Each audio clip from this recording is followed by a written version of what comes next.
Hey guys, welcome back to my channel. If you're new here, welcome. This is Boss Vision, where I share with you all everything you need to know about making candles.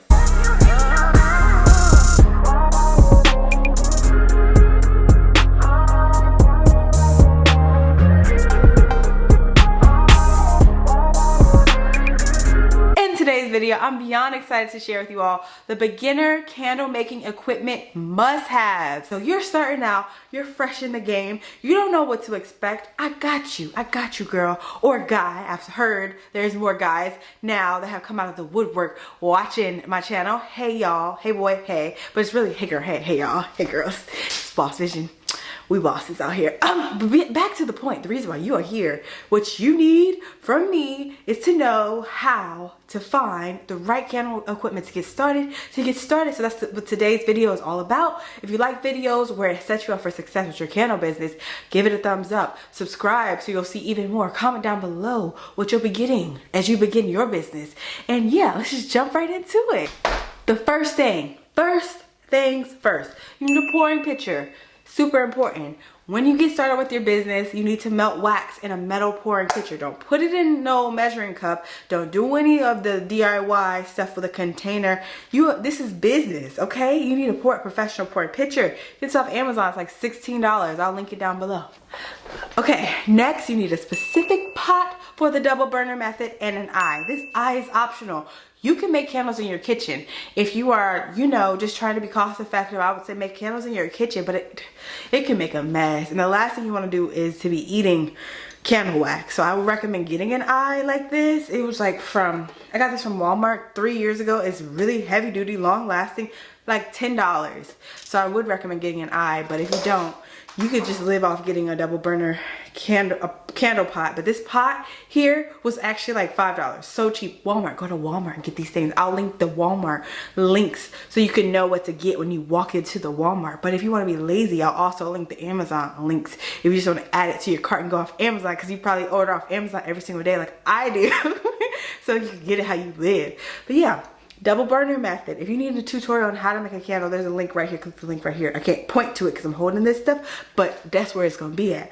And that's where you need to go if you need to learn how to make a candle. But yeah, the double burner method is way better than taking that pouring pitcher and putting it straight on heat. You don't put the pouring pitcher straight on heat. That's combustible. You're going to cause a fire. So to make it a smoother, better process, double burn, okay? You need this to get started, okay? Period. Okay, next, you're gonna need this rectangular spatula, okay? Hear me out. Here's why, all right?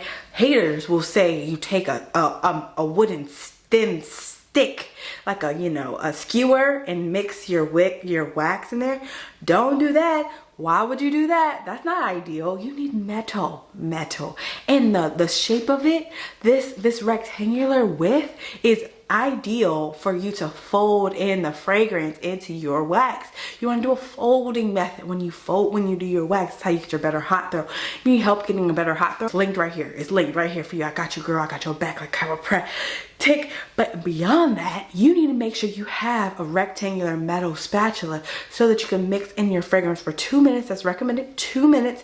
And even beyond that, if you want to chop up your wax, you could use this to chop your wax up. You don't even need to get a soap cutter. You could do this. This is 2-in-1. This is a 2-in-1. You could use this to chop up your wax. If you get wax slabs of coconut apricot cream or whatever or whatever type of wax that you use with, it's like a slab form, you could chop it up with this. And it's better to chop it up when you put it in there instead of break it down, because if you chop it up, it looks better when you pour it, when you melt it down. It's just a better idea. 10 out of 10 recommend. This is on Amazon. I was like, I don't know, $10. It was a good deal. Get this.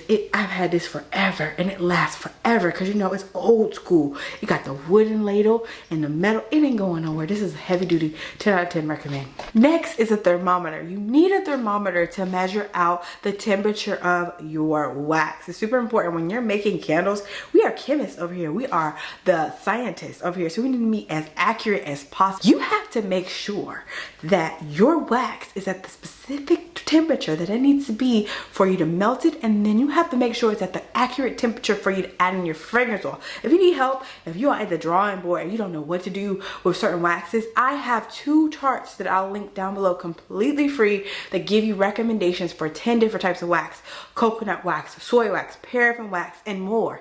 Beeswax is in there too, because I've tried that too. Beeswax is that expensive. Bougie, if you're bougie, I got you, girl. I can help you get a hot throw with your beeswax. So the link will be down below if you have any trouble with that. But you'll also get the link for this thermometer, because you need a thermometer. If you don't have a thermometer, what are you doing, girl? Are you trying to make candles? Or are you trying to succeed? You gotta succeed. Next, you're gonna need masking tape. Mine has lost me. I've lost my masking tape. I was super excited to film this video. Can't find masking tape, so a picture right here. This is what you're gonna need. Here's an example of what you're gonna need to do with it. Rip it off. Tape it to your candle, okay? Yes, this is what you gotta do. Then, get your pen, write down the temperature of melting, your intent, what you gonna do. You're gonna melt it here, right? Write down when you add in the fragrance, what temperature that is. Write down what percentage of fragrance you add. Put that right here too. Write down the date, because you need a cure for 2 weeks. If you didn't know, now you know. Write down everything, okay? Write down the type of fragrance oil you put in there, because if you didn't know, you're gonna need to know that. Write down how long you stirred the fragrance in there. Write down the temperature of the room when you poured. All of these factors play a significant role in whether or not you're gonna get a hot throw, okay? So if you are a beginner starting out making candles, you want to do it your own way. You want to do your own thing, get your own wax, you know, try that. Make sure you keep a paper trail. You need a paper trail of what you've been doing. You can't just be making things and not knowing what you did, because then you just will be wasting all your money. And they love to take your money. These suppliers, they love that. Yep, she keep failing, keep buying from me. But you're not going to be a keep failing, keep buying. You're going to be a survivor. You're going to be a strength. You're going to be up here because you took your notes. I traveled far and wide, up and down to get you this information. Okay, you're gonna need a long lighter. You just started your business and you got the regular lighters. No. You don't do regular lighters. A little bic. You don't need a bic. You don't need a little bic. You need a big, okay? This way, when you got your candle, you're not gonna burn yourself, because honestly, the Bics, you're gonna burn yourself. I think that's really designed for, like, if you're gonna light up a cigarette or something. But this is designed for candles, okay? You need this on Amazon, honestly, at Walmart, at the Target. Target somehow has a cheaper price than Walmart, which I'll link for you guys. But you need longer wicks, okay? Because you are a candle maker. You are that girl. So you need to be more professional and aesthetically pleasing anyway. When you do, you know, product photos and marketing, if you need help with that, get the Candle Making Survival Guide, link down below. Help you with business funding. It helps you with all of that. It's only $34. I got your back. But beyond that, yes, you need to go like this, okay? More professional. Get it. Okay, next, you're gonna need wick stickers. It doesn't matter if you do wooden wicks or if you do, you know, metal regular wicks, cotton wicks. Don't go out there and get you a hot glue gun. I was led astray.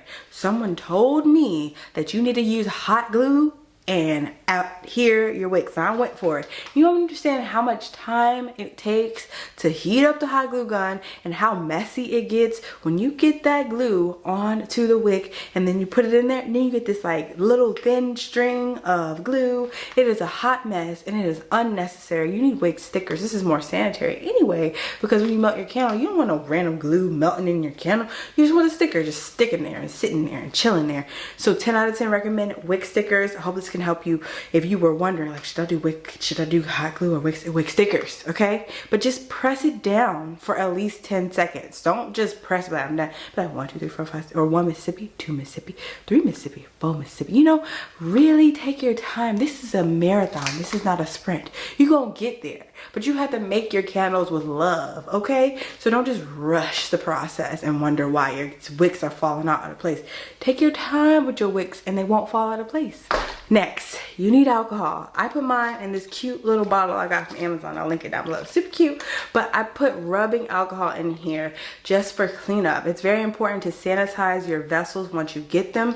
Beyond sanitization, is that the word? Sanitization. Beyond that, it gives you the opportunity quickly to make sure that your vessel is completely dry, because when it's in the delivery, the moisture can come in from the heat or just whatever, you know, just the vessel could be shiny and greasy for whatever other reason, but you don't want it shiny and greasy. You want it dry and clean and ready for you to adhere your wicks, because that also contributes to the likelihood of your wicks staying in throughout the entire burn. You're going to need a scale. This is really the first thing I mentioned, but yeah, very important. If you're measuring out wax and you're measuring out fragrance oil, you need to make sure that you have a specific plan in place as it relates to the percentage. If you need help with calculating fragrance oil, I have a video right here. It's right here for you, girl. But in that video, I went into detail about the importance of it and how to measure in fluid ounces as it relates to a comparison to how to measure in grams. Grams is common, it's trending. People be like using grams. That's so confusing to me.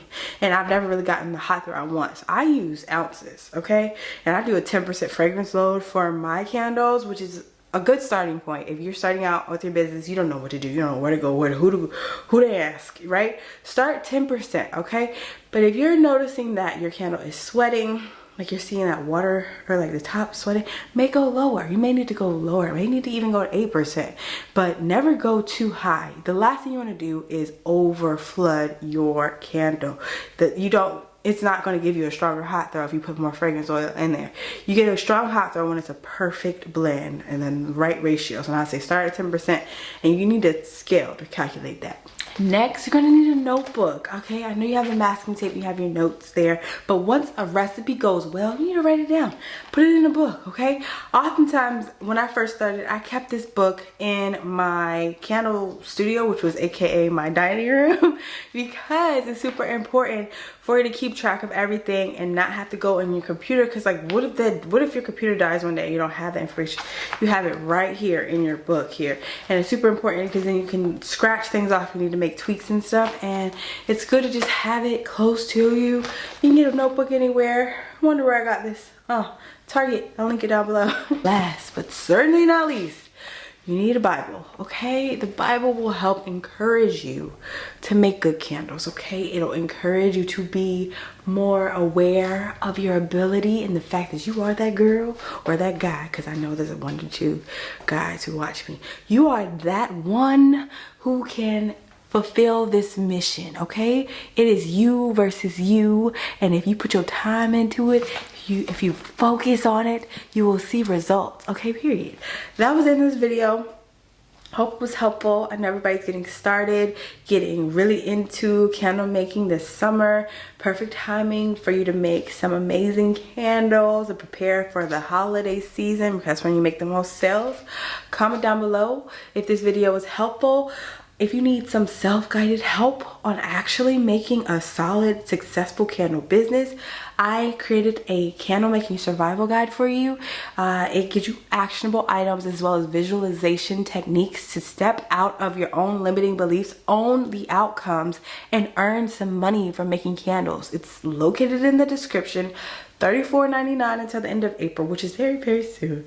I mean, we've sold quite a lot of those ebooks just because people have the need now, and I feel so blessed to have the insight into what works to make y'all the monies. So definitely get one. It won't hurt. I'm not selling you some, you know, $200 ebook with smoke and mirrors. It's $34.99. It gives you specific steps to get your business where it needs to go, and fast. So I hope this video helped. Definitely give it a thumbs up. Comment down below. I always respond to everybody, and subscribe so you don't miss out on anything else that I post. All right, I hope you all enjoy the rest of your day, your week, your next hour. Just living your purpose and love life. Okay, bye.